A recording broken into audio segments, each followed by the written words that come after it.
नमस्कार साथियों, जय हिंद, जय भारत। स्वागत है आप सभी का ऑल एग्जाम प्लेस पे। Good evening.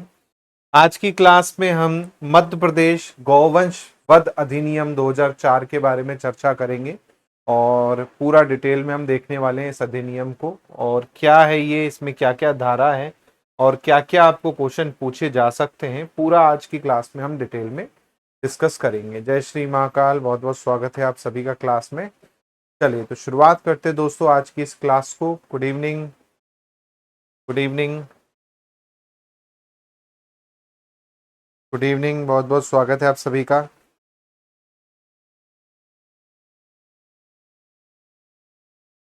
चलिए, सबसे पहले तो आपको कुछ इंपॉर्टेंट डेट पता होनी चाहिए इसमें कि ये अधिनियम कब पारित हुआ। डेट आपसे पूछी जा सकती है या किस नाम से जाना जाता है। तो भाई इसे Madhya Pradesh cow progeny prohibition of slaughter act 2004 कहते हैं। हिंदी में गए तो मध्य प्रदेश गौवंश वध प्रतिषेध अधिनियम 2004 के नाम से इसे जाना जाता है। और ये चीज आप ध्यान रखिएगा, 2004 में लागू हुआ। उस टाइम पर 55th ईयर था आपका रिपब्लिक डे का। जी हाँ, 55वां वर्ष था। तो ये पूछ सकता है कि भाई किस वर्ष लागू किया गया, या फिर पूछ सकता है कि भाई ये किस गणतंत्र दिवस पर लागू किया गया। तो 55 नंबर का हमारा गणतंत्र दिवस था, रिपब्लिक डे था उस टाइम पे, है ना। अब बात करते हैं पूरे अधिनियम की। तो पूरे के पूरे मध्य प्रदेश का में लागू है और गणतंत्र दिवस याद रखिएगा 55th गणतंत्र दिवस था ये। और 26 मार्च, जी हाँ 26 मार्च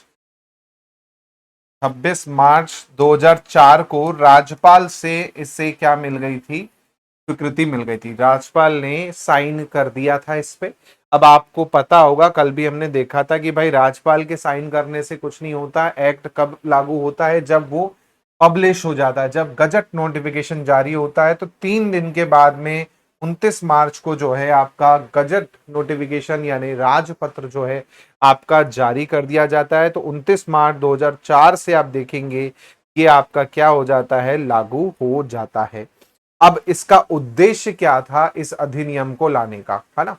तो इसका मेन उद्देश्य था कि भाई जाहिर सी बात है, मध्य प्रदेश है हमारा। तो मध्य प्रदेश में मोस्टली जो आपको लोग मिलेंगे वो हिंदू कम्युनिटी से बिलोंग करते हैं। अब जाहिर सी बात है, ज्यादा जब हिंदू हैं और गौ माता हम मानते हैं गाय को, तो जाहिर सी बात है ऐसे स्टेट में गौ का वध कैसे हो सकता है। तो लोगों की एक तरह से भावनाएं आपका क्या है वो हो रही थी, है ना, कि भाई कैसे लोग मार के खा रहे हैं, उसका मांस बिक रहा है। तो फिर सरकार ने लोगों की भावनाओं को ध्यान में रखते हुए इस पर बकायदा एक एक्ट ही ले आए कि भाई आप कोई भी काऊ से रिलेटेड, काऊ मतलब मैंने कहा तो अभी हम डेफिनेशन में देखेंगे, गाय का मतलब बस गाय नहीं है, गाय का मतलब उसका बछड़ा भी है, गाय का मतलब बैल भी है ना। तो पूरा आपका आ जाएगा। तो उसका वध जो है आप नहीं कर सकते। अगर आप करते पाए गए तो आपको कठोर दंड जो है आपको मिलेगा, साथ में आपको कुछ जुर्माना भी भरना पड़ेगा। उसके बारे में हम डिटेल में पढ़ेंगे। लेकिन मेन उद्देश्य क्या था, तो उद्देश्य यही था कि भाई जो जन साधारण की भावना है वो आहत ना हो, साथ में शांति बनी रखे। क्योंकि आपको पता है कि भाई अगर कोई ये रूल नहीं रहता तो कोई अगर खा रहा है तो हो सकता है उसके बारे में पता चलता तो भाई मॉब लिंचिंग जैसी घटना भी हो सकती थी, या दो समुदाय के बीच में एक तरह से आपसी तनाव होने के भी बहुत चांसेस बन रहे थे, है ना। तो जाहिर सी बात है, सरकार ने क्या किया यहाँ पर, सबकी भावनाओं को ध्यान में रखते हुए शांति व्यवस्था बिगड़े नहीं, इसके लिए बकायदा लोग अपने हाथ में कानून ना लें, इसलिए भैया क्या बना दिया, एक्ट बना दिया कि भाई आप मध्य प्रदेश में तो काऊ का वध नहीं कर सकते, ना उससे जुड़ा कोई भी चीज जो है आप कंज्यूम कर सकते हो, या फिर आप रख सकते हो या ट्रांसपोर्ट कर सकते हो, है ना। तो उसको लेके ये अधिनियम जो है आपका आपका आया। ठीक है। अब बात करते हैं, जैसे मैंने बताया कि भाई इस एक्ट का उद्देश्य क्या था। तो पहला तो था कि जनहित और सद्भाव, है ना, पब्लिक इंटरेस्ट, जाहिर सी बात है जैसे मैंने बताया। दूसरा है आपका स्ट्रिक्ट प्रोविजन इसमें किया गया है, बकायदा वध का प्रतिषेध यहां पर रखा गया है। साथ में प्रिजर्वेशन एंड कंजर्वेशन को भी ध्यान में रखा गया है, क्योंकि आपको पता है मध्य प्रदेश में बहुत सारी गौशाला जो है आपको देखने को मिलती हैं, और जाहिर सी बात है क्या है, अब पुरानी जो हमारी नेचुरल एक तरह से जो लोकल काऊ है वो धीरे धीरे विलुप्त होने की कगार पे पहुंचने वाली होती है। तो भाई सरकार को प्रिजर्वेशन भी तो उसका करना है ना, क्योंकि आप तो हाइब्रिड ही लोग जो है यूज करते हैं जनरली, है ना। अब आते हैं यहाँ पर एक एक करके अलग अलग सेक्शन में, अलग अलग धाराओं में, ताकि आपको क्लियर रहे कि भाई कहां पर क्या दे रखा है। तो सेक्शन एक जो है वो क्या है, सेक्शन एक जो है वो क्या है, सेक्शन दो क्या है, तो वो देखते हैं। तो सेक्शन एक है आपका ये, सेक्शन एक है आपका ये, सेक्शन एक धारा एक, है ना। सेक्शन एक धारा एक, इसमें क्या मेंशन है, सेक्शन एक और धारा एक में, तो इसमें संक्षिप्त नाम बताया गया है ना। तो नाम आपको पता ही है इस एक्ट का, पहले ही मैंने आपको बता दिया, है ना। दूसरा क्या बताया गया है कि इसका विस्तार पूरे मध्य प्रदेश में, पूरे मध्य प्रदेश में लागू होता है ये। और क्या बताया गया है, इसमें जो तारीख है ये बताई गई है सेक्शन ए में। तो सेक्शन वन जो है, याद रखिएगा, एक एक सेक्शन आपको याद रखना पड़ेगा। हो सकता है आपको डायरेक्ट बोल दे कि सेक्शन दो में क्या है ना, या उसका सब क्लॉज भी पूछ सकता है, उपधारा भी पूछ सकता है। इसलिए सेक्शन ए में आपका क्या है, इस अधिनियम का नाम है।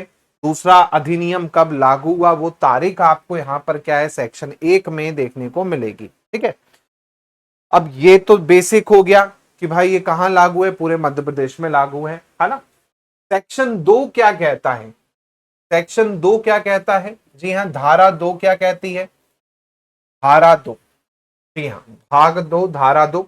अब इसमें देखोगे अलग अलग यहां पर क्या है बना रखे हैं, है ना, परिभाषा है इसमें। एक्चुअल में सेक्शन दो में आप देखेंगे तो पूरी की पूरी क्या दे रखी है, डेफिनेशन दे रखी है ना, परिभाषाएं दे रखी हैं धारा दो में, है ना।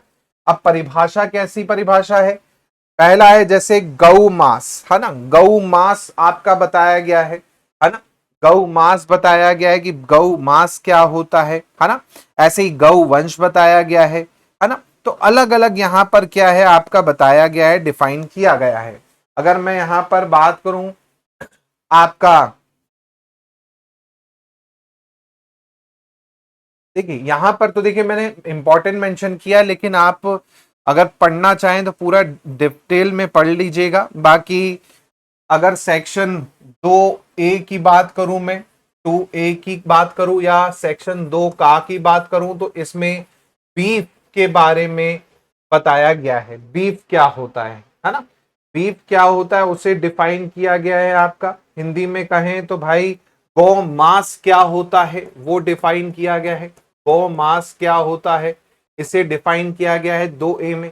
तो गौ मांस का मतलब क्या है भाई, गौ मांस मतलब क्या, इसमें लिखा है कि गौ मांस का एक तरह से क्या करना, वध करना, या गौ वंश का वध करना प्रतिषेध है ना। ये इसमें लिखा गया है। इंग्लिश में अगर मैं कहूं तो वाइफ वीव का मतलब क्या है, फ्लैश ऑफ काउ प्रोग्रेंसी वो slaughter is prohibited in under act.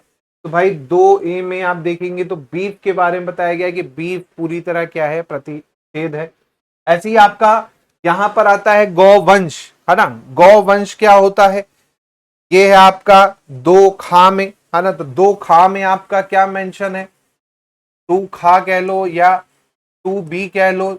To be में आपका गौवंश के बारे में बताया गया है। गौवंश मतलब क्या हो जाएगा, गाय भी हो गई, सांड भी हो गए, बैल भी हो गए, गाय भी हो गई, और गाय के बछड़े भी शामिल हो गए, है ना। तो गौवंश में गाय, सांड, बैल, गाय के बछड़े ये सब आते हैं। ये इंपॉर्टेंट है क्योंकि एक बार इस पे क्वेश्चन पूछा था कि भाई गौवंश से क्या समझते हैं, तो याद रखिएगा गौवंश में गाय, सांड, बैल, गाय के बछड़े ये आपके क्या हैं आ जाएंगे। फिर आता है सक्षम अधिकारी, टू गा में दो गा या टू सी भी कह लो, सेक्शन टू सी। इसमें क्या है, तो इसमें कहा गया है कि ऐसा कोई व्यक्ति जिसे राज्य सरकार द्वारा अधिसूचना द्वारा किसी स्थानीय क्षेत्र पे निर्दिष्ट कर्तव्यों का निर्वहन करने के लिए इस अधिनियम के रूप में अधिकारी बनाया गया। मतलब राज्य सरकार एक ऐसा व्यक्ति नियुक्त करेगी जो इन सब चीजों को देखेगा, है ना। ये सब चीजों को क्या करेगा, देखेगा, तो वो आपका किस में मेंशन है, 2C में मेंशन है।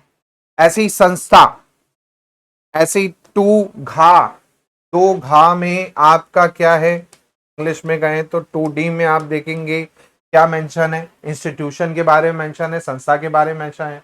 एक पंजीकृत धर्मार्थ संस्था जिसकी स्थापना गौवंश को रखने, प्रजनन करने, बनाए रखने के लिए की गई हो, कमजोर, वृद्ध, बीमार गौवंश के संरक्षण, देखभाल, उपचार के लिए की गई हो। तो एक संस्था होगी, है ना, जो कि पूरा क्या करेगी, भरण पोषण देखेगी, है ना, और ये रजिस्ट्रीकृत होगी, है ना, रजिस्ट्रीकृत होगी मतलब रजिस्टर्ड संस्था होगी, जैसे गौशाला होती है ना, रजिस्टर होती है, तो ऐसी कोई संस्था होगी, वो इसमें डिफाइन किया गया है। ऐसे ही आपका क्या है, ऐसे ही आपका क्या है, वध, वध का मतलब क्या है, 2E, वध में आप देखेंगे 2E आपका क्या है, यहां पर वध है। अब वध में क्या डिफाइन किया गया है, तो वध में बोला गया है कि भाई किसी भी पद्धति से, चाहे वो कुछ भी हो, हत्या करना, उसमें इस प्रकार की अंगहीन करना, शारीरिक चोट पहुंचाना जिससे उसकी मृत्यु हो जाए, या प्राकृतिक मृत्यु कृत के लिए आशय हो, वो कृत्य होगा। यानी आपका means killing by any method, कैसे भी आप मार रहे हो, इंक्लूड मैमिंग और inflicting physical injury which can loss cause death और intending to cause unnatural death, वो आपका स्लॉटर के बारे में है। तो भाई डी में आप देखेंगे स्लॉटर के बारे में मेंशन है। ऐसे डी ए है इसके अंतर्गत, डी ए ट्रांसपोर्ट, है ना, डी ए हिंदी में अगर कहें तो डा का कह सकते हो, दो का, डा और का के अंतर्गत, है ना, डा और का के अंतर्गत आता है ट्रांसपोर्ट, परिवहन। अब इसमें 2011 में संशोधन भी हुआ है, उसको भी हम देखेंगे फिलहाल। अभी आप यहां पर बस इतना याद रखिए 2004 वाला, इसमें कहा गया है कि सिवाय उस स्थिति के जबकि ऐसा परिवहन वास्तविक कृषि या अनुषांगिक प्रयोजनों के लिए किया जा रहा हो, गौवंश को एक स्थान से दूसरे स्थान पर या तो किसी यान द्वारा या पैदल लिए जाने द्वारा। तो यहाँ पर ट्रांसपोर्ट के बारे में बात की गई है कि ट्रांसपोर्ट का मतलब क्या होता है। जी हाँ, ट्रांसपोर्ट का मतलब क्या होता है, एक्चुअल में आप देख रहे हैं, आप क्या करें, एक जगह से दूसरी जगह अगर काऊ को ले जा रहे हैं, परमिटेड कब है, केवल और केवल आप एग्रीकल्चर या फिर प्रजनन करवाने के लिए ले जा रहे हैं, तभी आपका क्या है, वो आपका है ना, तो ये आपको ध्यान रखना है। इसी प्रकार आप देखेंगे बीफ, तो मैंने आपको डिफाइन कर ही दिया पहले कि बीफ क्या होता है ना। तो यहां पर अभी तक हमने कुछ कुछ आपके वो देखे हैं, तो वो एक बार समझ लीजिए भाई क्या चीज है। संस्था आपने देखी, है ना, तो संस्था क्या है भाई, किस सेक्शन में डिफाइन है संस्था, संस्था को किस सेक्शन में डिफाइन किया गया है, 2D में डिफाइन है संस्था। हिंदी में कहें तो 2 घा में संस्था के बारे में बताया गया है। ऐसे ही आपका प्रोहिबिटेड, निषेध, स्लॉटर, वध किस में है आपका, वध और ट्रांसपोर्ट आपका किस में मेंशन है, तो वध 2D में वध है, और 2D में आपका क्या है, या ए में क्या है, 2D में आपका क्या है, 2D में आपका ट्रांसपोर्ट है ना, ये आपका कहा गया है। लागू कब हुआ, तो याद रखिएगा 29 मार्च, डेट इंपॉर्टेंट है, 29 मार्च 2004 को पूरे मध्य प्रदेश में लागू हुआ। इसके अलावा आपका एक अधिकारी होगा, अधिकारी को किसमें कहा गया है भाई, 2C में अधिकारी को बताया गया है, 2C में क्या है, अधिकारी बताया गया है यहाँ पर, है ना। तो ये आपको क्या है ध्यान रखना है, क्वेश्चन यहाँ पे आपको पूछा जा सकता है ना। सॉरी ई ए है, सॉरी ये डी कर दिया मैंने, हाँ, 2E में और 2EA में जो है आपका डिफाइन है, 2E में और 2EA में डिफाइन है, स्लॉटर वध आपका 2E में है, और 2EA में आपका क्या है, परिवहन जो है आपका, अनऑथराइज ट्रांसपोर्ट जो है आपका डिफाइन किया गया है। ठीक है, चल और आगे देखते हैं। अब इसमें ट्रांसपोर्ट वाले में और भी आपके बहुत सारे आपके आते हैं, है ना, जैसे 2EA में आपका क्या आता है, आपको ट्रांसपोर्ट आता है। अब इसके अंदर भी आपके पार्ट इंक्लूड है ना, इसके अंदर भी आपके कुछ पार्ट इंक्लूड हैं, जैसे परिवाहक, यहां पर आपका क्या होता है ना, परिवाहक, सेक्शन सेक्शन 2 डा बा, है ना। डा बा में आप देखेंगे आपका क्या है, सेक्शन डा बा में आपका डा बा नहीं, सॉरी, डा खा में, है ना। हिंदी में डा खा बोलेंगे ना, का के बाद खा आएगा, ठीक है। तो डा खा में आपका क्या डिफाइन है, ट्रांसपोर्टर, परिवहन करता जो है, या परिवाहक आपका डिफाइन है ना। इसे आप परिवाहक भी कह सकते हैं, परिवाहक, परिवाहक। तो इसमें एक एक डिफाइन है। जैसा पहला है, जो गौ वंश या गौ मांस का परिवहन करने वाले यान का स्वामी है, या गौवंश या गौमांस उसके अनुदेश से जानकारी में बुक किया गया है ना। तो एक तो भाई आपका क्या है, मालिक, है ना, जो आपका क्या है, व्हीकल का ऑनर है ना, परिवहन करने वाले यान का स्वामी व्हीकल का ऑनर है, तो ये फर्स्ट में डिफाइन किया गया है। सेकंड में डिफाइन किया गया है, जो गौवंश या गौवंश का परिवहन करने वाले यान का प्रभारी है, मतलब जो उस टाइम पर ड्राइवर है, वो डिफाइन किया गया है कि भाई जो ड्राइवर होगा, जो चला के जा रहा होगा। भाई आपको पता है ना, एक ट्रांसपोर्ट होता है तो ट्रांसपोर्ट में क्या होता है, एक मालिक होगा ट्रांसपोर्ट का, वो सेकंड में जो गाड़ी उस टाइम पर चला रहा होगा, ड्राइवर, है ना। थर्ड में क्या है, थर्ड में क्या है, जो गोवंश या गौमांस का परिवहन करने वाली कंपनी का तत्सम प्रभारी है, या बुकिंग अनुदेश की जानकारी हो। तो भाई एक तरह से जो आपका बुक कर रहा है उस टाइम पर मैनेजर जो है, एक तरह से उसके बारे में बताया गया है। फिर आपका क्या है, जो किसी परिवहन फर्म का भागीदार है, या बुकिंग उसके अनुदेश या जानकारी में की गई। फिर जो पार्टनर है अगर आपकी कंपनी में, तो पार्टनर पे भी जिम्मेदारी आएगी, है ना। तो ये पूरा का पूरा क्या है, इनके निर्देश में अगर चीजें हो रही हैं, है ना, चाहे वो आपका ट्रांसपोर्ट का मालिक हो, चाहे वो आपका ट्रांसपोर्ट का कर्मचारी हो, चाहे बुकिंग करने वाला हो ट्रांसपोर्ट का, चाहे आपका क्या है, फर्म का पार्टनर हो, है ना। तो सब इसमें क्या है आपका डिफाइन किया गया है परिवाहक के रूप में, है ना। धारा याद रखिएगा, सेक्शन 2 EB के अंतर्गत ये आते हैं। इसके बाद आता है 2G, या दो चा भी कह सकते हो इसको, दो चा भी कह सकते हो इसको, है ना। तो इसमें क्या है, वाहन का दायरा आपका आ जाता है 2 चा में, आप देखेंगे 2G में आप देखेंगे। हाँ, 2G में अगर हम देखेंगे तो 2G में क्या आ जाएगा, 2G में आपका व्हीकल आपका क्या आ जाएगा, आपका वो आ जाएगा, है ना। चा नहीं, छा होगा, हिंदी में छा होगा, हिंदी में छा, 2 छा। तो इसमें क्या है भाई, यान की बात हो रही है ना, व्हीकल का दायरा की बात हो रही है, यान, है ना। तो यंत्र या मानव चलित साधन, हिंदी में कहें तो यान कहेंगे इसे। वाहन को क्या कहा गया है, यान कहा गया है। तो भाई वो भूमि से, जल से, वायु से अगर आपका हो रहा है, चाहे वो एरोप्लेन हो, चाहे वो बोट हो, चाहे आपका क्या हो, रोड से हो, वो यान कहलाएगा, ठीक है। ऐसे ही आपका पशु चिकित्सा अधिकारी आपका आएगा। पशु चिकित्सा अधिकारी यहाँ पर आपको देखने को मिलेगा, वेटनरी ऑफिसर, जी हाँ, वेटनरी ऑफिसर जो है आपका यहाँ पर आपको देखने को मिलेगा। अपॉइंटिंग अथॉरिटी, नियुक्ति प्राधिकरण, commissioner come director of veterinary service, ये क्या करेगा, एक वेटनरी ऑफिसर को अपॉइंट करता है, इसमें सेक्शन 2F में, है ना, सेक्शन 2F में अपॉइंट करता है वेटनरी ऑफिसर को। और यहाँ पर आपका क्या है, यहाँ पर आपका क्या है, उसका जुडिफिकेशन होगा उस क्षेत्र में। तो 2F में वेटनरी डॉक्टर के बारे में क्या है आपका बताया गया है, हिंदी में कहें तो 2 चा, है ना, 2 चा में वेटनरी डॉक्टर डिफाइन किया गया है। 2 चा में आपका वेटनरी डॉक्टर को, यहाँ पर पशु चिकित्सा अधिकारी को डिफाइन किया गया है ना। और उसकी नियुक्ति आप देखेंगे तो सेक्शन 3 के अंतर्गत हो रही है ना। सेक्शन 3 के अंतर्गत जो है उसकी नियुक्ति हो रही है ना। जो आपका डायरेक्टर होगा वेटनरी सर्विस का, वो नियुक्त करेगा किसी वेटनरी ऑफिसर को, पशु चिकित्सा अधिकारी को। तो ये आपका सेक्शन 3 में आपका अपॉइंटमेंट है। और सेक्शन 4 जो है आपका किसको बता रहा है, नियुक्ति अधिकारी बता रहा है, आपका जो वेटनरी डॉक्टर है उसके बारे में यहाँ पर क्या है बता रहा है कि कोई एक ऐसा व्यक्ति होगा जो वेटनरी डॉक्टर होगा। इसी प्रकार आपका सेक्शन 4 आपका आ जाता है गौ वंश के वध का प्रतिषेध। जी हाँ, गौ वंश के वध का प्रतिषेध, धारा 4 इंपॉर्टेंट है।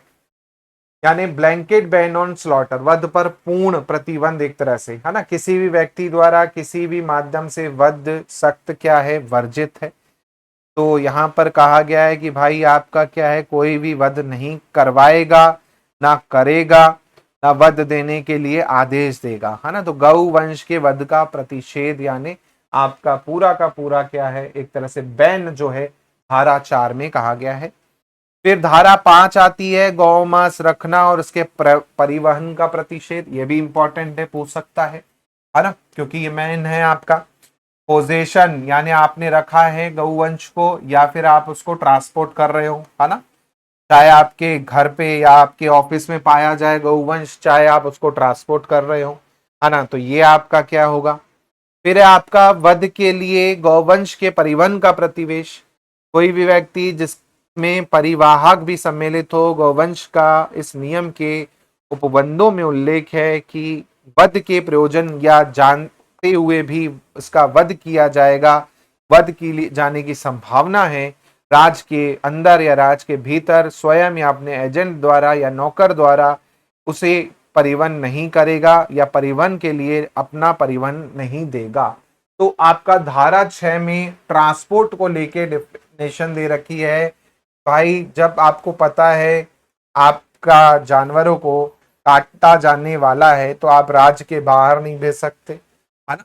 तो ये आपका किसमें डिफाइन है, सेक्शन 6 में डिफाइन किया गया है। जी हाँ, सेक्शन 6 में, उसमें भी आप देखेंगे तो सब धाराएं हैं, है ना, लेकिन धारा 6 जो है आपकी, ये आपको ध्यान रखना है।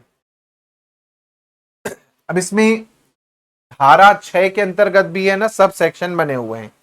धारा 6 का 6A जो है ना, 6A का 1 वाला क्या कहता है, जनरल।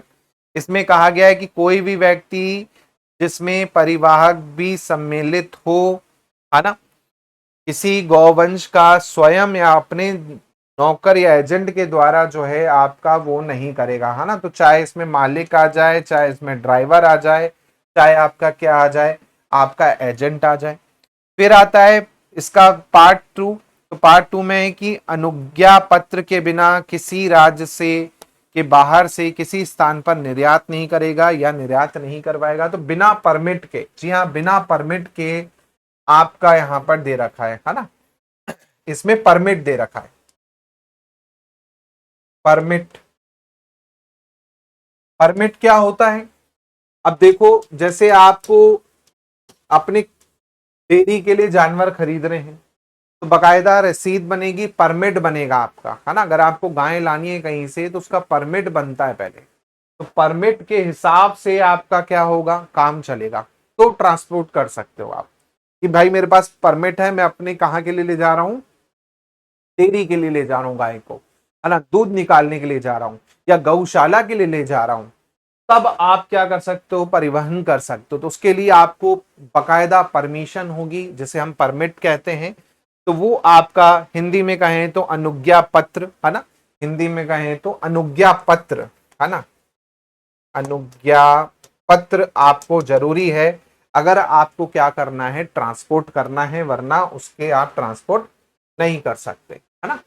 ऐसी 2 में आपका क्या है, इसमें इसका 6 का 2 में अगर आप देखेंगे तो इसमें कहा गया है कि सक्षम अधिकारी ऐसी रीति में जैसी कि विहित किया जाए कृषि या डेयरी उद्योगों के प्रयोजन के लिए या किसी पशु मेले में भाग लेने के लिए या किसी प्रकार के प्रयोजन के लिए जो वध के प्रयोजन से भिन्न हो, निर्यात करने के लिए एक आवेदन प्रस्तुत करना होगा, है ना, एक आवेदन प्रस्तुत करना होगा और इतने दिनों के भीतर आपको क्या है, आपको वो देना पड़ेगा, 7 दिनों के भीतर, है ना। तो आवेदन आपका देना है, जो भी आपकी अधिकारी जो हमने देखा पीछे वो अधिकारी रहेगा, अधिकारी 7 दिनों में, जी हाँ, क्वेश्चन आ सकता है कि कितने दिनों में परमिट देना होता है ना, आवेदन के 7 दिन के भीतर। जैसे मैंने आवेदन किया कि साहब मुझे गाय ले जानी अपनी डेयरी में या कृषि मेला लग रहा है वहां पर मुझे अपनी गाय को लेके जाना है, तो आवेदन से 7 दिन के भीतर बकायदा उसको क्या है, परमिट एक तरह से देना पड़ेगा। जी हाँ, 2 बेसिस हो सकते हैं एक तरह से, अगर आप देखेंगे तो एक तो एग्रीकल्चर हो गया, दूसरा डेयरी फार्मिंग हो गया। ये दो मेन होते हैं जिसके लिए वो परमिट आपको क्या करते हैं, आपको देते हैं, है ना। तब आपका क्या है, वो मंजूर करेंगे परमिट। तो ये भी आपको क्या करना है, ध्यान रखना है, परमिट जो है आपका दिया जाएगा, है ना। इसके अलावा अगर आप देखेंगे इसी में, तो जैसे कि मैंने कहा कि भाई वो आपका क्या है, मेले में ले जाना चाहते हैं या कुछ वैसा लेके जाना चाहते हैं, तो वो भी आपका हो सकता है ना। 7 दिन के भीतर उसको क्या है, एक तरह से आपको देना पड़ेगा, ठीक है। चलिए, तो ये आपका धारा क्या हो गई, 6A2 के बारे में हो गया। ऐसे ही आपका आता है रिवीजन। तो रिवीजन आप देख लीजिए जल्दी से, क्या है भाई, धारा 2 में आपका क्या है, धारा 2 में आपको क्या है, बकायदा डेफिनेशन दे रखी है ना। ट्रांसपोर्ट का बताया गया है कि भाई ट्रांसपोर्ट किस तरह से आपका हो सकता है। ऐसे ही 4, 5, 6 में आपका बैन के बारे में है, वध के बारे में है, गोमांस के बारे में, स्लॉटर के परिवहन के बारे में है। ऐसे ही सेक्शन 3 में वेटरनरी ऑफिसर के बारे में है, कैसे उसका अपॉइंटमेंट किया जा रहा है कमिश्नर डायरेक्टरेट के द्वारा। 6A में परमिट है, जहां पर 7 दिन के भीतर जो है परमिट आपको क्या है, देना पड़ेगा, है ना। तो ये सब ऐसे ही पूछ लेगा कि भाई कितने दिन के भीतर परमिट देना है, 7 दिन के भीतर परमिट देना है। कौन देगा, अधिकारी देगा, है ना। अब आते हैं प्रक्रिया क्या होती है, तो आपने प्रक्रिया को समझिए, है ना।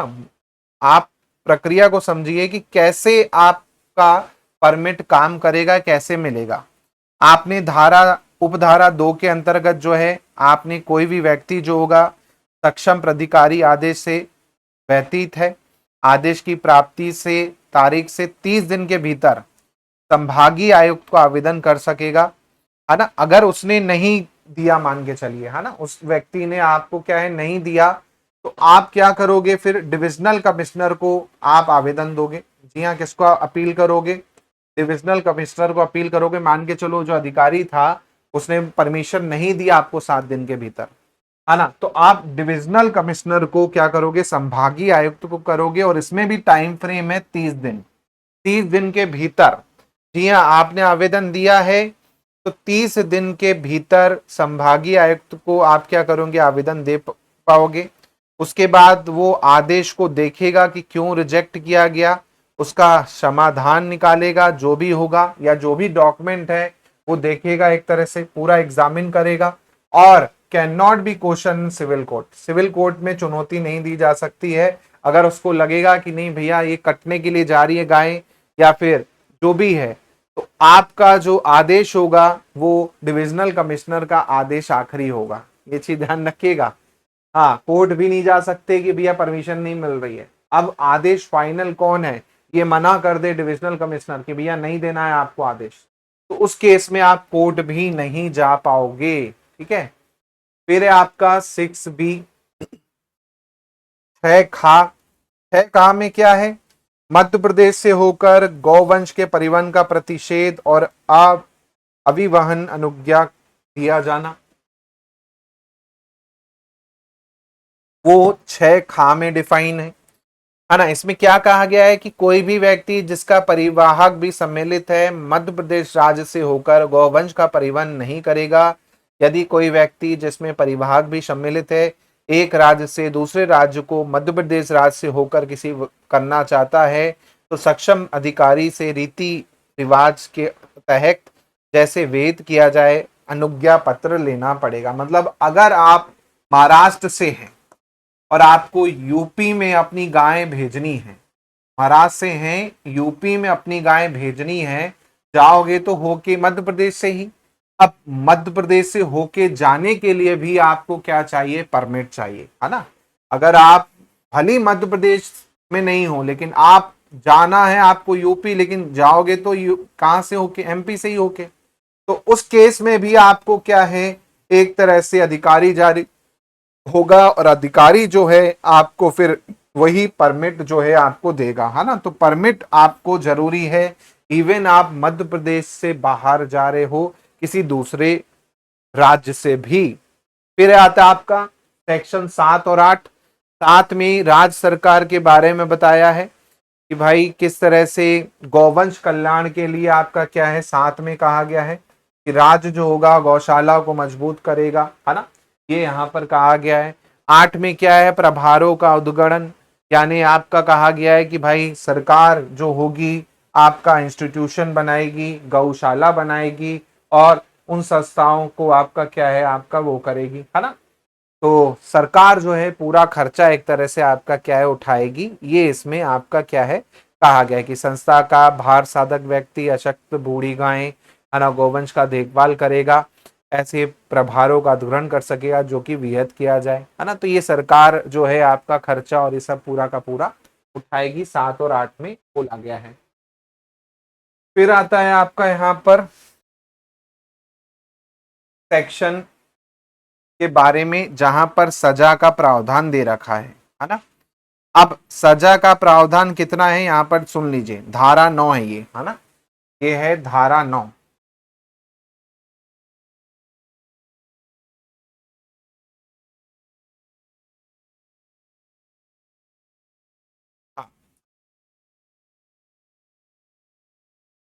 ये 9 पॉइंट है, 9 पॉइंट है आपका धारा 9 शास्ति जिसमें कहा गया है।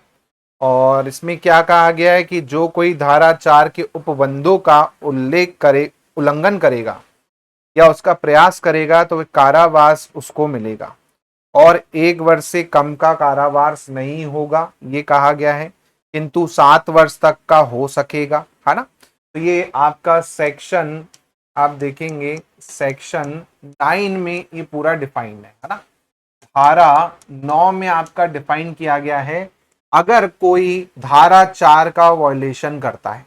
धारा 4 आपने पढ़ा था ना, क्या है धारा 4 बताइए। धारा 4 में है वध के बारे में बताया गया है ना, गौवंश के वध का प्रतिषेध, है ना, कोई भी साधन से वध नहीं करेगा, स्लॉटर नहीं करेगा, है ना। ये कहा गया है सेक्शन 4 में कि भाई वो अगर सेक्शन 4 को उल्लंघन करता है ना, तोड़ता है रूल को, तो मिनिमम मिनिमम 1 साल की सजा तो पक्की है भाई, मिनिमम 1 साल की सजा पक्की है और मैक्सिमम 7 साल की सजा होगी।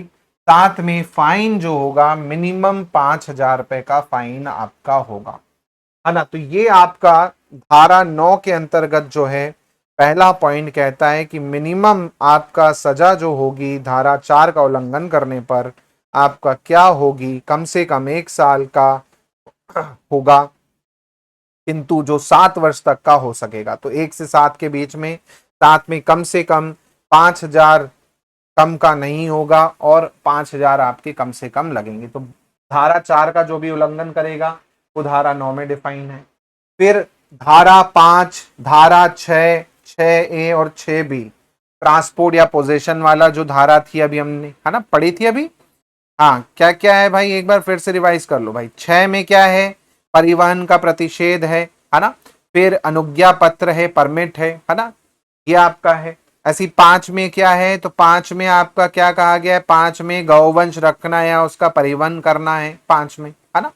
तो ये आपका 5 में कहा गया है। तो 5, 6A और 6B में कहा गया है कि कोई भी इन रूल को ब्रेक करता है, इन रूल को ब्रेक करता है तो उस केस में मिनिमम 6 मंथ की सजा पक्की है और मैक्सिमम 3 साल की सजा पक्की है और आपका जुर्माना जो है 5,000 रुपए पक्का है मिनिमम। समझ में आया। धारा 9 में क्या है, सजा डिफाइंड है, पनिशमेंट डिफाइंड है। अगर आप वध कर रहे हो यानी आप स्लॉटर कर रहे हो तो उस केस में 1 से 7 साल का होगा, जिसने स्लॉटर किया है, जिसने गाय को मारा है, गाय की हत्या की है, गौवंश की हत्या की है। और कोई व्यक्ति गौवंश से जुड़ा ट्रांसपोर्ट कर रहा है इलीगल, या तो जिंदा या तो आपका उसका मांस, है ना, बीफ को अगर ट्रांसपोर्ट कर रहे हो आप, या फिर आप क्या हो बिना परमिट के कर रहे हो, या फिर आपने क्या किया है उसको साथ दिया है ना, या फिर आप केवल ट्रांसपोर्टर भी हो, तो उस केस में 6 महीने और मैक्सिमम आपकी 3 साल, 5,000 रुपए का यहाँ पर जुर्माना आपको लगेगा। ठीक है, तो ये आपको ध्यान रखना है। इसके बाद बात करते हैं यहाँ पर धारा 10 की। जी हाँ, धारा 10, ये धारा 10 है, सेक्शन 10 है। सेक्शन 10 में क्या डिफाइन किया गया है भाई, सेक्शन 10 में कहा गया है कि offence to be cognizable and non bailable. जी हाँ, धारा 10 में डिफाइन किया गया है कि भाई अपराध जो होंगे उसका संज्ञेय और अजमानती होंगे, है ना। तो दंड प्रक्रिया संहिता 1973 1973 की जो कोड ऑफ कंडक्ट है उसके अंदर आप देखेंगे क्रिमिनल प्रोसीजर 1973, इसमें कहा गया है कि संज्ञेय और अजमानती होंगे। जी हाँ, ये आपके कॉन्जेबल होंगे और आपके गैर जमानती यानी नॉन बेलेबल आपके अपराध होंगे। Police can arrest without warrant, बिना वारंट के पुलिस अरेस्ट कर सकती है, इसके लिए वारंट नहीं चाहिए, है ना। फिल्मों में देखा होगा ना कि जाइए पहले वारंट लेके आइए, बहुत सारी फिल्मों में देखा होगा आपने। पुलिस आती है, मुजरिम घर पे रहता है, वारंट लाए क्या, नहीं लाए, फिर वो पुलिस वाला बोलता है अगली बार आऊंगा वारंट के साथ आऊंगा, हथकड़ी लगा के जाऊंगा। तो यहां पर ऐसा नहीं है। अगर आप गौवंश के साथ में या कुछ जो भी है गौवंश के साथ में अगर पकड़े जाते हैं तो यहाँ पर वारंट वाला काम नहीं होगा, सीधा पुलिस आपको उठा सकती है ना। उसमें आपका ये डायलॉग नहीं चलेगा कि भैया पहले वारंट लेके आओ। दूसरा नॉन बेलेबल है। जी हाँ, गैर जमानती अपराध है। Bail is non matter of right. आपने देखा होगा ना, सजा आपका क्या होता है, गुंडे ने क्या है किसी का मर्डर कर दिया, वकील आता है, ये रहे इनकी जमानत के पेपर, है ना, छोड़िए इन्हें, है ना, बहुत ही सम्मानित व्यक्ति हैं, पुलिस वाले के ऊपर पेपर फेंक के चले जाते हैं, होता है ना। यहाँ पर ऐसा नहीं है, bail is not matter of right, है ना। तो यहाँ पर जमानत भी आपको नहीं मिलेगी। ऐसे ही आप देखेंगे गांजा और ये जो आपके नारकोटिक्स वाली चीजें होती हैं, एमडी हीरोइन, इसमें भी आपको जमानत नहीं मिलती है, आप लंबे जाते हो, क्योंकि आप क्या है, वैसा आपने अपराध किया है जहां पर बेल नहीं बनती, है ना। इवन मर्डर करोगे वहां पर बेल आपको मिल सकती है कोर्ट के आदेश पे, है ना। कई बार तो छोटा मोटा अपराध होता है तो एसडीएम कोर्ट दे देता है आपको तुरंत में, कई बार थाने से ही आपको क्या है मिल जाती है अगर छोटा अपराध है, लेकिन यहाँ पर ऐसा नहीं है, गैर जमानती है, कोर्ट ही डिसाइड करेगा पूरा, है ना? इसके अलावा यहाँ पर तलाशी और जब्ती का क्या है, धारा 11 में कहा गया है ये, है ना। धारा 11 सेक्शन 11 में आपका डिफाइन नहीं है। सेक्शन 11 क्या डिफाइन है सेक्शन 11 में, पहला है प्रवेश, दूसरा है निरीक्षण, तीसरा है तलाशी एवं अभिग्रहण की शक्ति। इस अधिनियम के उपबंध में आपको कहा गया है कि जो सक्षम अधिकारी होगा या सक्षम अधिकारी द्वारा जो निमित्त लिखित में कोई दूसरा अधिकारी होगा, वो अपनी सीमाओं के भीतर किसी भी ऐसे परिसर जिसका संबंध उसके पास में ये विश्वास है कि इस अधिनियम के अधीन कोई अपराध किया है या किया जा रहा है या किया जाने की संभावना है, तो प्रवेश करने, उसका निरीक्षण करने की शक्ति होगी, वह आवश्यक कार्रवाई करेगा। जी हाँ, तो यहाँ पर बाकायदा जो भी आपने सक्षम अधिकारी दिया है, जो भी आपका अथॉरिटी है, वो आपका मानती है कि यहाँ पर ऑफेंस होने वाला है, यहाँ पर हुआ है, तो बिना किसी वारंट के, बिना किसी उसके बाकायदा आपका निरीक्षण कर सकती है, आपके घर में घुस सकती है। आप ये नहीं बोलोगे कि आप बिना वारंट के क्यों आ गए, है ना। यहाँ पे वारंट वाला सीन नहीं है। ये तो फिल्मों में देखा होगा आपने कि जब घर की तलाशी लेने आना तो अगली बार वारंट लेके आना, है ना, वो वाला डायलॉग लगाते थे फिल्मों में, लेकिन यहाँ पर ऐसा नहीं होगा, है ना। उसके बाद क्या है यहाँ पर, उसके बाद मान के चलिए कोई व्यक्ति जो है एक के अंतर्गत, मान के चलो उसके घर पे कुछ पाया जाता है ना, तो सक्षम अधिकारी द्वारा लिखित प्रगित किसी व्यक्ति में ऐसा प्रवेश करते हैं अगर वो, है ना, और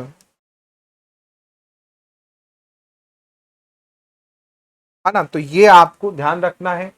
और एक बार जल्दी से रिवाइज कर लेते हैं, तो भाई क्या रिवाइज करना है, डिविजनल आयुक्त आपका परमिशन देगा कितने दिन के भीतर, 30 दिन के भीतर, साथ में मिनिमम 5,000 रुपए का जुर्माना तो है ही, साथ में अपराध कैसे हैं आपके, संज्ञेय और गैर जमानती हैं। वध करने वाले को कितनी सजा है, वध करने वाले को सजा याद रखिएगा भाई, क्वेश्चन पूछ सकता है कि जो वध कर रहा है उसे सजा कितनी है, कितनी सजा है भाई वध करने वाले को, कम से कम आप देखेंगे,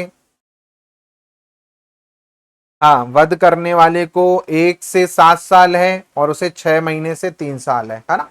बिल्कुल, तो सजा भी याद रख लो इसी में, रिवीजन में। 1 से 7 है वध करने वाले को जिसने स्लॉटर किया है, और 6 मंथ टू 3 ईयर है आपका ट्रांसपोर्ट करने वाले को, या फिर जो पोजीशन रख रहा है उसका, उसने वध नहीं किया है, वो आपका 6 to 3 ईयर है। ठीक है, अब आता है निरीक्षण की कुछ नियम होते हैं। सेक्शन 11(2) धारा 11 सब क्लॉज 2 में निरीक्षण के नियम क्या है? तो भाई दखल देकर सक्षम प्राधिकारी को प्रवेश की अनुमति देनी होगी, है ना, आप उसे रोक नहीं सकते हैं। फिर अपने सर्वोत्तम ज्ञान के अनुसार प्रश्नों का उत्तर देने के लिए कानूनी रूप से बाध्य होंगे, भाई अपना आंसर दे सकते हैं, और उत्तर देने से इनकार करना कानून का उल्लंघन माना जाएगा। अमेरिका वाली फिल्मों में देखा होगा, वहां पर आप क्या है, कुछ नहीं बोलते हैं कि no I have speak to lawyer, मैं अपने वकील से बात करूंगी, तो वहां पर ऐसा चलता है, लेकिन यहाँ पर ऐसा नहीं है। आपसे सवाल पूछा जाए कि ये कहाँ से आया तुम्हारे पास में, या कहाँ से ले के आए हो, या कहाँ ले जा रहे हो, तो आपको आंसर देना पड़ेगा, और नहीं दिया तो भैया वो भी आपका क्या है, वॉयलेशन माना जाएगा, है ना। फिर आपका धारा 11(3), 11(3) में क्या आता है? हेड कांस्टेबल के पद श्रेणी से अनिम्न पद श्रेणी का कोई भी पुलिस अधिकारी या सक्षम अधिकारी इसमें धारा 4, 5, 6, 6 का 6 खा में आपका वो नहीं कर सकता। मतलब आपका मिनिमम आपका क्या रैंक होनी चाहिए, अगर आप क्या छापा डालना है तो मिनिमम हेड कांस्टेबल होना चाहिए, या कोई ऑथराइज अधिकारी होना चाहिए। जी हाँ, प्रधान आरक्षक या उससे ऊपर के पुलिस अधिकारी हो, या कोई अधिकृत अधिकारी हो, वही आपके यहाँ क्या है, तलाशी और जब्ती जो है आपकी कर सकता है ना। ये आपको ध्यान रखना है। गौवंश और गौमश के निर्यात का जो वाहन है उसको चेक कर सकता है ना, उसे रोक सकता है, उसके अंदर जा सकता है, देख सकता है, और इवन अगर कुछ पाया गया तो उसको सीज भी कर सकता है, जब्त भी कर सकता है। तो याद रखिएगा, मिनिमम हेड कांस्टेबल लेवल का आपका होना चाहिए, उससे नीचे का कोई भी व्यक्ति नहीं कर सकता है। ये चीज आपको ध्यान रखना है। इसी प्रकार आपका धारा 11(4) सीआरपीसी का अनुप्रयोग होता है यहाँ पर। जी हाँ, सीआरपीसी के बारे में आप जब लॉग करते हैं तो वहाँ पे पढ़ेंगे डिटेल में, बाकी यहाँ पर उतना आपको नहीं पढ़ना है, बस बेसिक आप समझ लीजिए।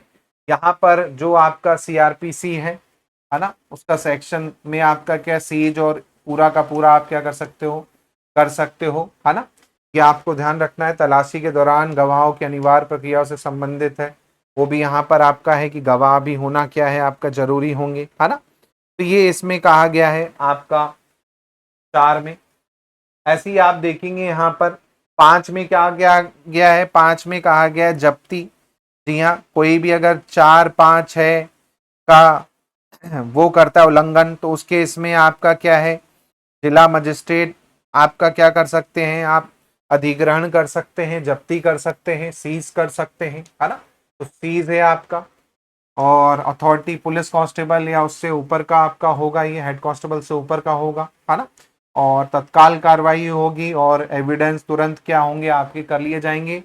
सीज जो है आपका राजसात जो है, कॉन्फिकेशन जो है, ये आपका डिस्ट्रिक्ट मजिस्ट्रेट जो होगा उसकी परमिशन से होता है ना। ये याद रखिएगा 2004 में है, बाद में अभी इसमें अमेंडमेंट भी हुआ है तो थोड़ा चेंज हुआ है ये।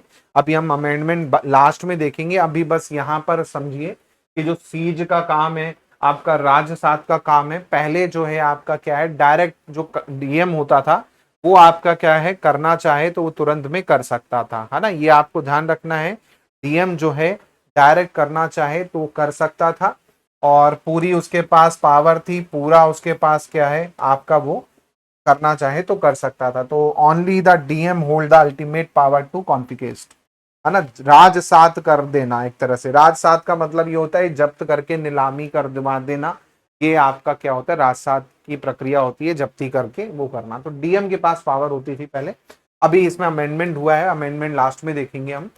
इसी प्रकार धारा 11(1), हाँ, राजसात के खिलाफ अपील कर सकते हो आप, है ना। किसे अपील करोगे आप? संभागीय आयुक्त को, है ना। किसे अपील कर सकते हो? डीएम ने क्या किया भाई, आपका जब्ती कर ली, लेकिन अब आपको लग रहा है कि नहीं भैया गलत हुआ है हमारे साथ में, हमारा ट्रक पकड़ा गया है ना, हमारा ट्रक पकड़ा गया है। तो उस केस में जो है, उस केस में जो है आपका क्या होगा, आप अपील कर सकते हो डिविजनल कमिश्नर को, है ना। डेट ऑफ डीएम ऑर्डर, जो भी डीएम के आदेश की तिथि होगी तब से 30 दिन की सीमा होगी, है ना। 30 दिन के भीतर आपको क्या है, अपील करना पड़ेगा। 30 दिन के भीतर जो है आपको क्या है, अपील करना पड़ेगा बकायदा। और प्रमाणित प्रति प्राप्त करने में जो लगा समय वो माइनस कर दो आप, और फाइनल अपील डेडलाइन आपकी रहेगी। जैसे आपका क्या हुआ, आपका राजसात हुआ, राजसात के बाद जो आपका डॉक्यूमेंट है वो आपको मिल गए, उतने जितने दिन लगे डॉक्यूमेंट मिलने में वो माइनस कर दो। उसके बाद 30 दिन का आपके पास समय रहेगा, और आप क्या कर सकते हो, आप क्या कर सकते हो, अपील कर सकते हो। किसको कर सकते हो? कमिश्नर को कर सकते हो, डिविजनल। ठीक है। अब क्या आपको चेक करना है अपील करते समय, है ना। एक तो आपको राइटिंग में देना पड़ेगा, दूसरा जो राजसात का किया गया है उसका आपको कॉपी देनी पड़ेगी। साथ में फीस जो होगी, जो भी शुल्क होता है गवर्नमेंट का, जो भी चार्ज होता है वो भी आपको क्या है, जमा करना पड़ेगा, है ना। तो ये इसके अंतर्गत कहा गया है। ऐसे ही आपका सेक्शन 11(2) में आपका क्या है, उपधारा के अंतर्गत आपका सुनवाई की प्रक्रिया है ना। जैसे आपने अपील किया है, अपील मिलने पर क्या है, वहां पर आपकी क्या है, सुनवाई की जाएगी, है ना। संभागीय आयुक्त केस रिकॉर्ड मंगवाएंगे, है ना। नोटिस ऑफ हेयरिंग किया जाएगा किसे, ऑफिसर जिसने आपका सीज करने का काम किया है, और जो पर्सन है आपका जिसका गाड़ी घोड़ा जो भी है उसे, दोनों को बुलाया जाएगा। उसके बाद no formal notice to appeal need to be issued to appellant, है ना। अपीलकर्ता को अपील का कोई औपचारिक नोटिस जारी करने की आवश्यकता नहीं होगी, सिंपल आपका एक नोटिस जाएगा दोनों को, दोनों पक्ष को, और वहां पर आपका क्या होगा, पूरा का पूरा आपको होगा। इसके अलावा इसी में आप देख लीजिए एक बार जल्दी से रिवीजन, तो भाई निरीक्षण जो है 11(2) में आपका निरीक्षण है। ऐसे ही आप देखेंगे अपील कर सकते हैं डिविजनल कमिश्नर को, है ना, 30 दिनों के भीतर। उसके बाद आप पुलिस आपका जब्ती और तलाशी कर सकती है। साथ में राजसात 11(5) में दे रखा है, डीएम जो है आपका कर सकता है, डिस्ट्रिक्ट मजिस्ट्रेट। लीगल प्रोसेस क्या होगी, अपील आपने किया डिविजनल कमिश्नर को, है ना। उसके बाद आपका क्या है, कोर्ट सेशन सत्र न्यायालय तक आपका चला जाएगा। 11(a) में तो आपने देख लिया, है ना, 11(a) में। उसके बाद आपका क्या है, पुनर्वास स्टेट गवर्नमेंट के पास भी चला जाएगा। तो ये 3 सेक्शन अभी और पढ़ने हैं हमको। चलो, पहला है आपका 11(a), 3, 4, 5, है ना। तो 3 में क्या कहा गया है कि अपील अधिकारी अपील किए जाने की सूचना कलेक्टर को भेजेगा। तो यहां पर आपने अपील की है, 11(a)(3) के अंतर्गत, 11(a)(3) के अंतर्गत जो है आपका क्या है, 11(a)(3) के अंतर्गत ये डिफाइन किया गया है कि अपील अधिकारी जो होगा वो सूचना क्या करेगा, कलेक्टर को लिखित में भेजेगा, है ना, कि भैया ये है, अपील की गई है। 4 में क्या होगा, 4 में अभिग्रहण की विषय वस्तु की अभिरक्षा या उसके वयन या आवश्यक हो अंतरिम स्वरूप के ऐसे आदेश पारित कर सकेगा कि उस मामले में न्याय संगत लगे। तो इंटरिम ऑर्डर क्या है, कोर्ट कई बार आपका क्या है, दे देगा, है ना। तो इंटरिम ऑर्डर कोर्ट क्या करेगा, देगा।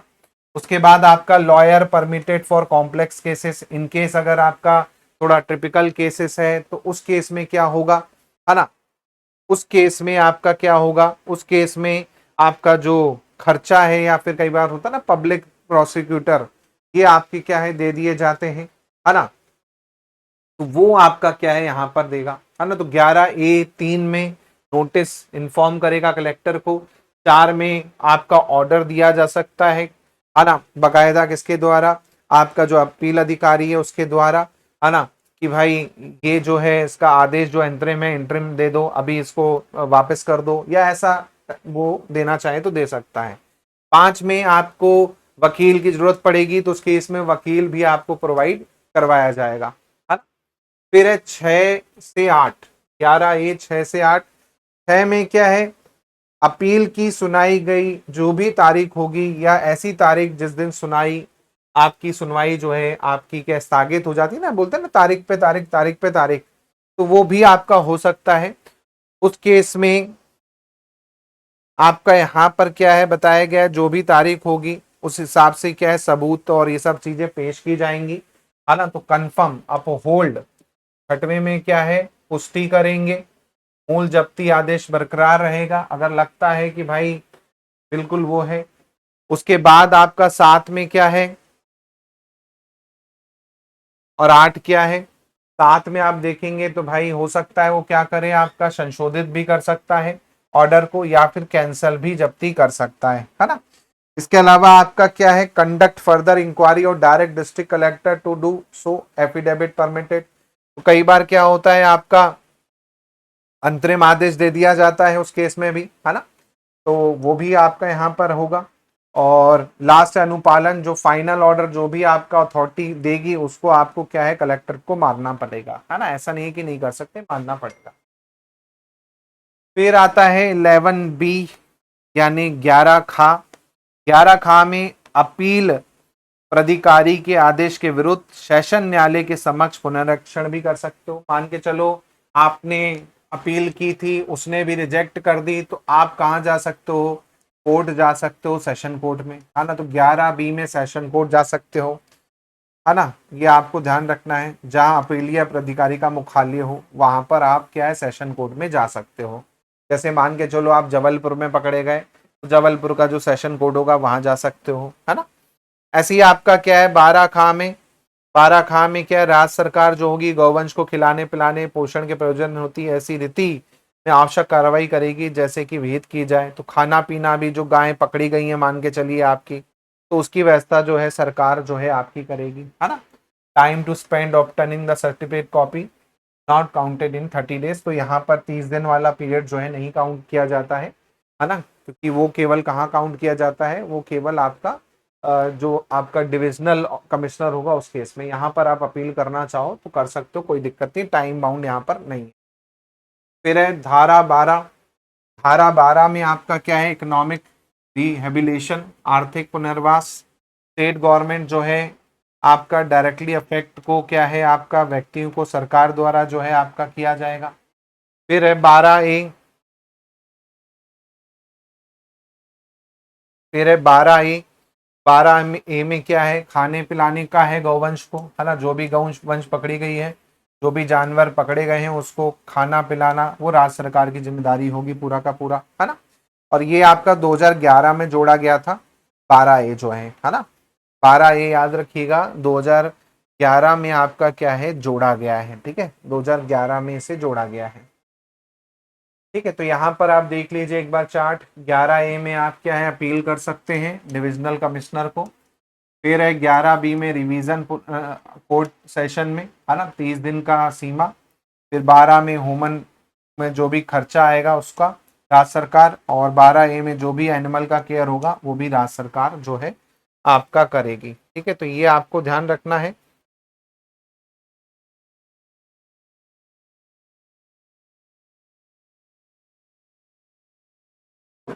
ठीक है, तो 30 30 दिन का आपको याद रखना है, चाहे डिविजनल कमिश्नर का हो चाहे आपका प्रशिक्षण सक्षम अधिकारी का हो। फिर आता है आपका धारा 13। धारा 13 में क्या है सद्भाव पूर्वक की गई कार्रवाई का संरक्षण, है ना। तो किसी व्यक्ति के विरुद्ध ऐसी बात के संबंध में जो अधिनियम या इसके अधीन बनाए गए नियमों का सद्भाव पूर्वक की गई या सद्भाव पूर्वक किया जाना आशयत हो, कोई भी वाद या अभियोजन अन्य विधिक कार्रवाई नहीं की जाएगी, है ना। तो भाई protection of action of good fact, है ना, provide a absolute legal shield against suit और prosecution act in good faith under this act, है ना। तो भाई इस अधिनियम के तहत सद्भाव पूर्वक किए गए कार्यों के लिए अधिकारियों को पूर्ण विधिक संरक्षण है। तो भाई अधिकारियों को वो नहीं होगा, है ना, भले अधिकारी आपको झूठ में फंसा दे लेकिन अधिकारियों पर कोई भी वो भार नहीं पड़ेगा, है ना। ये इसमें कहा गया है। इसके बाद धारा 13A भी होती है, सबूत का भार अभियुक्त पर होगा, है ना। जहां कोई व्यक्ति अधिनियम के उपबंधों किसी अपराध के लिए अभियोजित किया जाता है, यदि अभियोजन प्रथमत उसके विरुद्ध साक्ष्य प्रस्तुत करने की स्थिति में है तो साबित करने का भार भी उस व्यक्ति पर होगा, है ना। तो वो 13A में कहा गया है। ऐसे ही 14 धारा क्या है इस अधिनियम के अधीन शक्तियों को प्रयोग में लाए आने वाले अधिकारी लोक सेवक समझे जाएंगे। जी हाँ भैया, जो अधिकारी हैं उन्हें हम लोक सेवक कहेंगे, है ना। Competent authority and veterinary officer are legally recognised as public servant under the section 21 of Indian penal code. तो भैया आप अधिकारियों पर वो नहीं कर सकते, है ना, कि भैया अधिकारी ने कैसे पकड़ लिया, क्यों कर लिया। तो ये भैया आपका भारतीय दंड संहिता जो है आपका आईपीसी जो हम कहते हैं, उसके अंतर्गत इनको पब्लिक सर्वेंट कहा गया है। ठीक है, अब ये आप ध्यान रखिएगा, धारा 13 ए इंपॉर्टेंट है, एग्जाम में पूछा जा सकता है ना। धारा 13 ए जो है इंपॉर्टेंट है, क्वेश्चन पूछा जा सकता है। 2011 में इसका अमेंड हुआ था। तो इसमें कहा क्या गया था, प्राइमा फेसी प्रथम दस्तता मामला होगा, है ना, प्रथम दस्तता मामला होगा। तो यहां पर जो एक्यूज्ड होगा ना, उसे ही अपना सिद्ध करना है, सरकार नहीं है भैया। सरकार ने आप पर आरोप लगा दिया कि आप गौवंश लेके जा रहे थे, तो आपको ही सिद्ध करना होगा कि नहीं भैया हम तो खेती के लिए जा रहे थे। सरकार नहीं देखेगी इसमें, आपको ही पूरा साबित करना पड़ेगा कि भैया मैं खेती के लिए लेके जा रहा था, डेयरी के लिए लेके जा रहा था, है ना। ये चीज ध्यान रखिएगा भाई। क्रूशियल लीगल शिफ्ट आपको देखने को मिलती है। स्टैंडर्ड क्रिमिनल लॉ जो है आपका इनोसेंस अंटिल प्रूवन गिल्टी होते हैं, लेकिन यहाँ पर एक्यूज को आपका क्या है, they did not commit the offence once baseline evidence established, है ना। तो यहाँ पर प्रारंभिक साक्ष्य स्थापित होने के बाद धारा 13 ए आरोपी पर साबित करने का भार डालती है कि उसने अपराध नहीं किया है। तो यहाँ पर खुद आपको क्या है, साबित करना पड़ेगा कि भैया आपने वो अपराध जो है नहीं किया है ना। ये यहाँ पर आपको ध्यान रखना है। जबकि बाकी केसेस में क्या होता है, बाकी केसेस में क्या है, पुलिस पकड़ भली लेती है शक के बिना पर, और पुलिस तहकीकात करती है, और पुलिस पूरा क्या है देखती है कि भाई आपने मर्डर किया नहीं किया, वो पुलिस का काम होता है। लेकिन यहाँ पर ऐसा नहीं है, यहाँ पर आपको खुद ही अपना गवाही जो है एक तरह से बेगुनाही की देनी पड़ेगी। धारा 15 ओवर राइडिंग इफेक्ट, अध्यारोही प्रभाव, क्या कहता है भाई धारा 15, इस अधिनियम के उपबंध तत्समय प्रवत किसी अन्य विधि में या इस अधिनियम से भिन्न किसी अन्य विधि के आधार पर प्रभावी किसी लिखित में या उसे असंगत किसी बात के होते हुए भी प्रभावी होंगे। यहाँ गैर बाधा खंड है, अधिनियम वर्तमान में लागू है, किसी अन्य पर कोई भी दूसरे कानून है उस पर भी ये लागू रहेगा। फिर है पावर टू रिमूव डिफिकल्टी, कठिनाई दूर करने की शक्ति। 16 में क्या कहा गया है कि भाई यदि कोई कठिनाई अद्भुत होती है तो राज्य सरकार ऐसे उपबंध कर सकेगी, ऐसे निर्देश दे सकेगी जो अधिनियम के उपबंध से असंगत ना हो, जो कठिनाई को दूर करने की आवश्यक या समीचीन प्रतीत होते हो। अगर मान के चलो इन प्रोविजंस में कोई लीगल वो आती है इशू, तो राज्य सरकार ही क्या करेगी, देखेगी सब। राज्य सरकार जो है अपने हिसाब से चेंज करना चाहे तो चेंज भी कर सकती है, और वो कर सकती है, वो धारा 16 में आपका कहा गया है। फिर आता है धारा 17 नियम बनाने की शक्ति। जी हाँ, धारा 17 में नियम बनाने की शक्ति है, power to make rule. State government जो है नोटिफिकेशन जारी करके क्या है, नए रूल लगा सकती है ना। Must laid before state legislative, विधायी निगरानी राज्य विधानसभा के पटल पर रखा जाना अनिवार्य होगा। तो आपको पता ही है, विधानसभा में कोई भी नियम लाके क्या है वो आपका नए नियम बना सकती है। ऐसे ही धारा 18 क्या है, निरसन और व्यावृत्ति, repeal and saving, repeal the MP प्रतिषेध 2004 के अध्यादेश को निरस्त करता है, और protect previous action in penalty and ongoing legal proceeding, पुरानी कार्रवाई और दंड चालू अधिक विधि से सुरक्षित रखता है। इनके सरकार चाहे तो ये निरस्त करके भी कर सकती है अध्यादेश को, अगर वो निरस्त करती है तो उस केस में आपका वो हो जाएगा खत्म, है ना। लेकिन सरकार क्यों करेगी, बात वही है, सरकार अगर करती है तो, है ना। चलो एक बार रिवीजन कर लो जल्दी से। हाँ, धारा 13 क्या है, प्रोटेक्शन इन गुड फेथ, जो आपका रोका है जिसने अधिकारियों ने, तो उनके लिए आपका वर्ड यूज किया गया है। धारा 13 बर्डन ऑफ प्रूफ, जहां पर आपको क्या है आरोपी को ही साबित करना पड़ेगा। फिर आपका धारा 14 में जो सर्वेंट होंगे उन्हें पब्लिक सर्वेंट माना गया है। धारा 15 में ओवर राइडिंग इफेक्ट कहा गया है कि दूसरा कानून इस कानून पर हावी नहीं होगा। धारा 16 में कठिनाई दूर करना, अगर कोई लीगल मैटर होता है तो राज्य सरकार करेगी। धारा 17 में रूल बनाना है तो आपका ओवरनाइट भी बना सकती है। धारा 18 में आपका रिपील करना चाहे इस एक्ट को तो ऑर्डिनेंस को निरस्त भी कौन कर सकती है, राज्य सरकार जो है आपकी कर सकती है। के बाद आपका आता है यहां पर इसका अमेंडमेंट। ठीक है, तो यहां तक तो हमने पढ़ लिया जो मेन था, है ना। यहां पर तो हमने पढ़ लिया जो मेन था, खत्म हो गया 2004 का। अब आता है इसमें अमेंडमेंट। अमेंडमेंट में क्या किया गया है, 2024 में अमेंड किया गया है। जी हाँ, याद रखिएगा। हाँ, 2024 में अमेंड किया है। गवर्नर ने 14 अगस्त को साइन किया था 2024 में, 16 अगस्त को ये क्या है अमेंड होके आ गया था। और इसमें याद रखिएगा जो पूछा जा सकता है 75वां रिपब्लिक डे पर इसे अमेंड किया गया है ना। जबकि वैसे आप देखेंगे तो वो 55वां आपका वो था, है ना। अब इसमें संशोधन जो किया गया है वो बस धारा 11 में आप देखेंगे, यहाँ पर आपका संशोधन है। क्या क्या संशोधन उसको देख लेते हैं जल्दी से। हाँ, धारा 11(5) जो था, क्या था धारा 11(5)? कलेक्टर जो है आपका राजसात करेगा, है ना। कलेक्टर आपका क्या करेगा, राजसात करेगा, ये कहा गया था। कलेक्टर जो है आपका क्या करेगा, राजसात करेगा, ये कहा गया था ना भाई। अब इसमें क्या है, इसमें क्या कहा गया है कि इस धारा के अधीन अधिग्रहण का कोई भी आदेश तब तक नहीं दिया जाएगा जब तक कलेक्टर द्वारा अभिक्रियत वाहन गोवंश के अधिग्रहण में कार्रवाई के संबंध में विधित रूप से कोई सूचना या उस अपराध के अधिग्रहण का जो है न्यायालय को ना भेज दी जाए। पहले क्या होता था कि कलेक्टर के हाथ में पावर थी, कलेक्टर ने बोला जब्त कर लो ट्रक को, हो जाता था।